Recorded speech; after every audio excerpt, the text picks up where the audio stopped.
El mito proviene de una palabra griega que es mito y quiere decir fábula. Entonces, una narración mitológica como la de Adán y Eva, lo que verdaderamente está buscando es transmitir de alguna manera y desentrañar, por lo tanto, realidades profundas, ¿ok? Que resultan inalcanzables para la mente y la razón del ser humano, de una manera racional, porque como ustedes saben, la mente humana o la razón del ser humano se nutre de la información que viene de los sentidos, entonces, para de alguna manera llegar a ciertas conclusiones.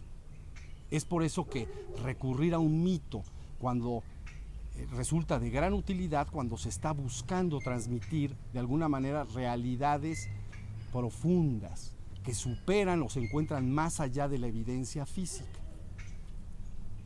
¿Sí estamos? Entonces, este relato ustedes ya lo conocen muy bien, no lo vamos a repetir acá. Me gustaría hoy que nos centráramos en 3 puntos del relato, ¿sale? Miren, el primer punto, síganme por favor, el primer punto es entonces cuando se dice, Yahvé Elohim formó al hombre de polvo de la tierra, ¿no? Sopló entonces en sus narices y lo hizo un ser viviente. Esto lo que está indicando es que en el mito ya se está localizando perfectamente al ser humano en el reino material. Está formado de barro, de polvo de la tierra. ¿Estamos? Luego hay un segundo punto que es muy importante, ¿no? Ese segundo punto dice que Yahvé Elohim entonces en el centro del jardín puso 2 árboles, el árbol de la vida y el árbol de la ciencia del bien y el mal. ¿Ok? Y entonces impuso un mandato al hombre, le dijo, mira, de cualquiera de los frutos del árbol puedes comer, pero no puedes comer del fruto del árbol de la ciencia del bien y el mal, porque en el momento que lo hagas, morirás sin remedio. Eso es lo que le dice. Pero conforme avanza el relato, entonces todos sabemos que Adán y Eva comieron del fruto del árbol prohibido y no murieron. Quiere decir que más bien se les abrieron los ojos y se dieron cuenta que estaban desnudos. Esto nos está indicando en el mito que entonces la muerte de la que se está hablando es simbólica, no literal, como lo veremos más adelante. ¿Estamos hasta ahí? Luego, el tercer punto importante es entonces aquel del cual se dice, Yahvé Elohim en un momento dado sometió a Adán a un sueño profundo, el cual se durmió, quedó perfectamente dormido. Luego entonces, ¿qué hizo? Sacó una costilla de Adán y con esa costilla entonces creó a la primera mujer, a Eva. Pero luego de la misma manera la narración avanza como si Adán y Eva estuvieran despiertos. Pero la verdad es que el mito en ningún momento dice que de alguna manera los despertó. Lo durmió, pero no lo despertó. Entonces, ¿qué significa exactamente esto? Es una aparente contradicción. ¿Sí se entiende? Esto lo podemos ver acá.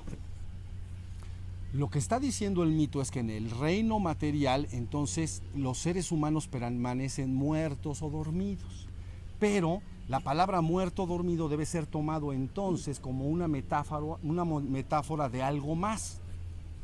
Pero antes de entender a qué metáfora se refiere, entonces vale la pena entender a qué se refieren estos términos literalmente, no metafóricamente, literalmente.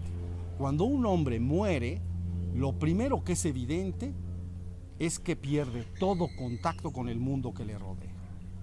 Ya no se da cuenta del mundo que le está rodeando. Si tú le hablas, no te escucha.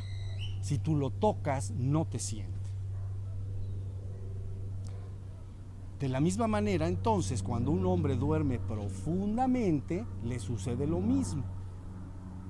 Si tú le hablas, no te escucha, y si lo tocas no te siente, porque ha perdido todo contacto con este mundo que le rodea. Entonces, ¿qué es lo que significa en el mito exactamente que el ser humano permanece en el reino material muerto o dormido? Esa es la pregunta clave. ¿Ok? Lo que significa es que ha perdido todo contacto, ¿ok? Y no se da cuenta en lo absoluto de su naturaleza divina, que es Dios. Eso es lo que quiere decir. ¿Está claro? Entonces, de alguna manera, toda la idea de este mito es explicarle al hombre cuál es su situación actual y luego entonces en ese estado de cosas decirle qué es lo que procede. Bueno, pues resucitar de entre los muertos, ¿no? Entonces viene la resurrección de los muertos o despertar. La resurrección de los muertos es también una metáfora que se utiliza en el Nuevo Testamento, ¿sí? Para designar entonces que el hombre debe experimentar una restauración o un renacimiento o una redención que lo lleve desde el reino material en el cual se encuentra muerto o dormido hacia el reino divino, en el cual entonces recupera la vida eterna o el completo despertar de su naturaleza divina, que es Dios.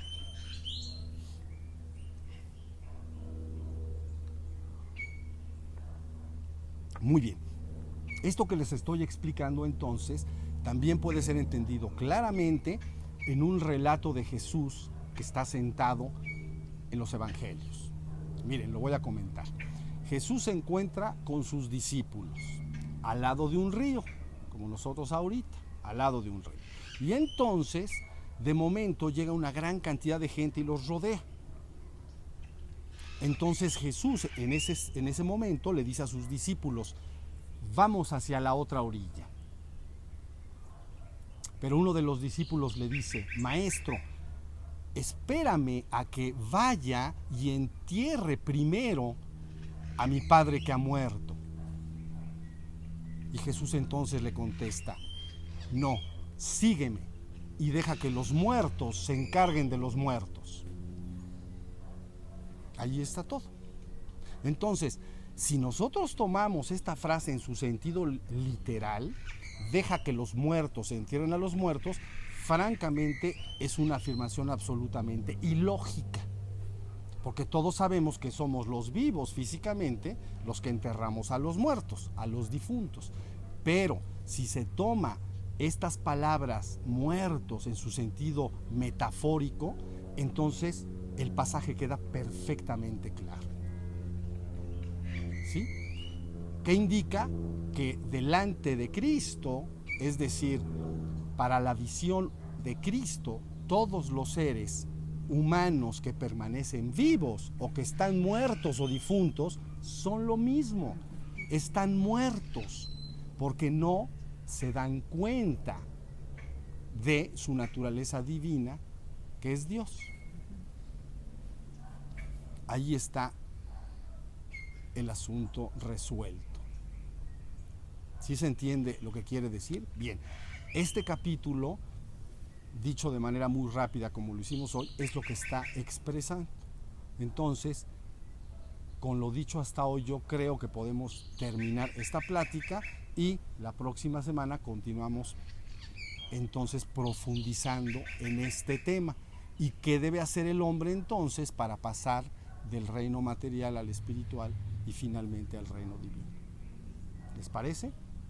Bueno, pues entonces les agradezco su atención. Muchas gracias.